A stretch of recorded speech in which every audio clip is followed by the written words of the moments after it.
kita, dan bahkan selama kita berada di kota Madinah, Bapak Ibu sekalian. Bahkan mulai detik ini, mari kita sama-sama memperbanyak membaca selawat kepada Rasul, memperbanyak membaca selawat kepada junjungan Nabi besar kita Muhammad Sallallahu Alaihi Wasallam, dengan harapan mudah-mudahan kelak kita dikumpulkan bersama baginda Rasulullah Sallallahu Alaihi Wasallam di surga Allah Subhanahu Wa Taala. Kita bersama-sama membaca selawat sebelum sambil salawat. Sallallahu ala Muhammad sallallahu alaihi wasallam, sallallahu ala Muhammad sallallahu alaihi wasallam,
kami semua ya Allah, jamaah ini ya Allah, semoga bisa kembali ke tanah haram, ke tanah suci ya Allah, bisa menunaikan ibadah haji dan umrah di kota suci ini ya Allah.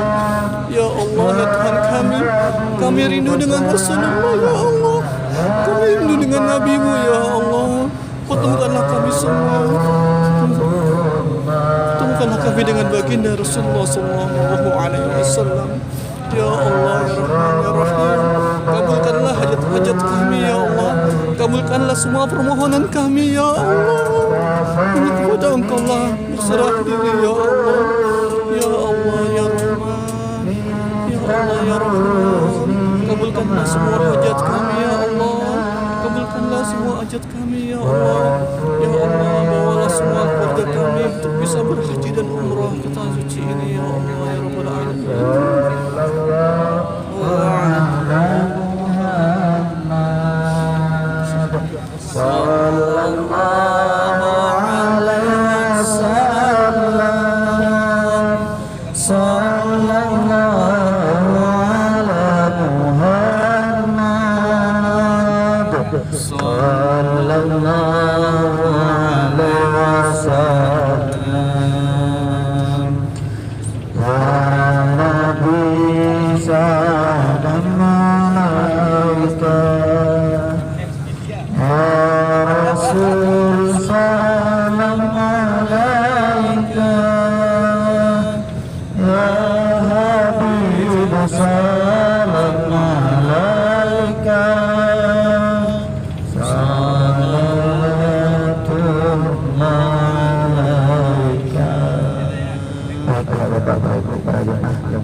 Itulah penutupan dari saya.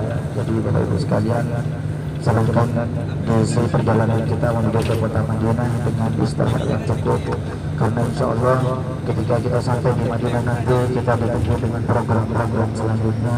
Jadi di mana ada kesempatan silakan bisa diisi dengan istirahat. Namun walaupun sepanjang perjalanan kita menuju ke kota Madinah kita isi perjalanan kita dengan istirahat, namun tetap hati kita selalu mengingat Allah dengan cara berzikir, bertasbih, bertahmid, dan bahkan selalu mengagungkan nama Allah Subhanahu wa taala sambil penuh harap mudah-mudahan perjalanan kita ke kota Madinah diberikan kelancaran oleh Allah Subhanahu wa taala, diberikan keselamatan oleh Allah Subhanahu wa taala. Amin ya rabbal alamin. Jadi silahkan para jemaah diisi dengan istirahat atau bahkan barangkali ada teman Ustaz Asep, ibu-ibu Najudin silakan. Dianjurkan oleh Rasulullah bagi para peziarah ketika pertama masuki tanah haram kota Madinah, disitu dianjurkan oleh Rasulullah untuk membaca doa masuki tanah haram kota Madinah Al-Munawwarah. Jadi mari kita bersama-sama membaca doa memasuki tanah haram kota Madinah Al-Munawwarah. Bismillahirrahmanirrahim. Bismillahirrahmanirrahim. Allahumma inna hadha haram rasulika wa amnu rasulika faharrim luhumana wa basharatana wa sya'rana wa dima'ana ala nar waj'alna min awliyaika wa ahli ta'atika birahmatika ya arhamar rahimin. Jadi itulah para jemaah sekalian doa memasuki tanah haram kota Madinah, yang artinya Bapak Ibu sekarang kita sudah sampai di tanah haram kota Madinah ataupun di kota Madinah Al-Munawwarah.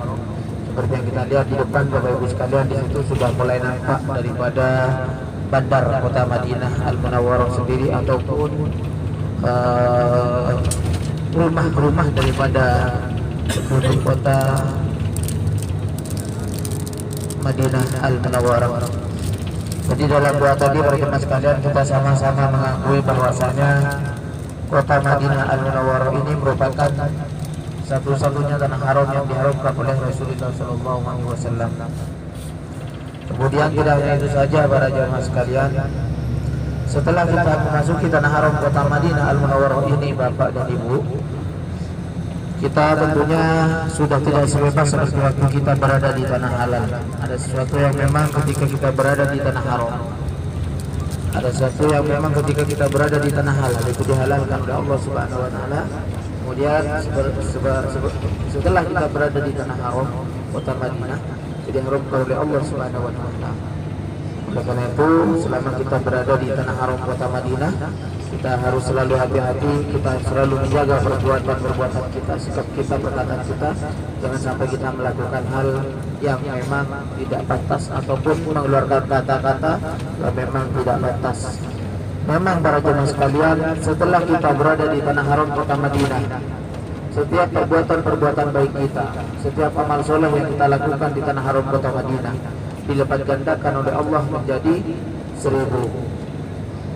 Namun meskipun demikian, perbuatan-perbuatan yang tidak baik, perbuatan-perbuatan yang jelek ataupun bahkan perkataan-perkataan yang tidak baik-baik juga dilipat gandakan oleh Allah menjadi 1000. Oleh karena itu, selama kita berada di tanah haram kota Madinah, kami harap kita harus selalu menjaga perbuatan-perbuatan ataupun perkataan-perkataan yang tidak pantas. Apalagi kalau kita mengingat daripada hadis Nabi Bapak Ibu sekalian yang mengancam terhadap orang-orang yang melakukan kezaliman ataupun kejahatan di tanah haram kota Madinah Al-Munawwarah ini. Apa kata Rasulullah Bapak Ibu sekalian dalam hadisnya yang menjelaskan bahkan dituju terhadap orang-orang yang melakukan kezaliman di dalam tanah haram kota Madinah Al-Munawwarah. Kata Rasulullah dalam hadisnya, para jemaah sekalian, Al-Madinatu haramun ma baina irin ila saurin wa man ahdasa fiha hadasan aw ahwa mudisan fa alaihi la'natullah wal malaikah wan nasi ajma'in lam yuqbal minhu ila yaumil qiyamah sarfun wal adlun. yang artinya para jemaah sekalian, kata Rasulullah, Al-Madinatu haramun ma baina airin ila saurin. Sesungguhnya tanah haram kota Madinah letaknya antara Bukit Ir dan Bukit Sur. Faman ahdasa fiha hadasan aw awa muhdisan fa alaihi laknatullah wal malaikah wan nas ajmain. Barang siapa yang melakukan kejahatan di dalam tanah haram kota Madinah ataupun melindungi orang-orang yang melakukan kezaliman di dalam tanah haram kota Madinah, fa alaihi laknatullah wal malaikah wan nas ajmain. Maka laknat Allah, laknat para malaikat dan bahkan laknat para manusia akan menimpanya. Dan yuqbal minhu ila yaumil qiyamah sarfun wa la dan tidak diterima perbuatan baiknya, baik itu perbuatan yang wajib ataupun yang sunnah. Itulah salah satu ancaman terhadap orang-orang yang melakukan kezaliman ataupun kejahatan di dalam tanah haram kota Madinah Al-Munawwarah.